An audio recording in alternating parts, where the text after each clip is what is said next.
First, check for any missing accessories. The package contains a water hose, a nozzle, and 3 rubber washers. Second, before using the hose, check the hose fitting for rubber washer, which prevents leaking. Third, attach the female end of the hose to the water source. Fourth, attach the supplied on-off valve to the male end of the hose. Turn the valve to the off position. Fifth, connect the 8-pattern spray nozzle to the on-off valve. Sixth, turn on the tap at the faucet and gradually increase water's pressure. The hose will automatically expand to 3 times its original length.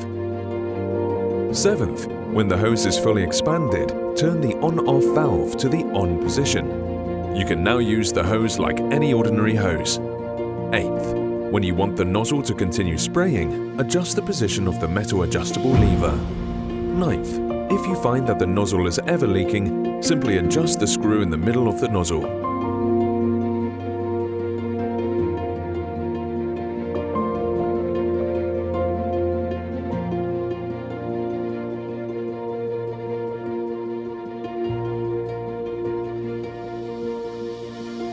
Tenth, to guarantee your new hose's longevity, drain the water from the hose after each use.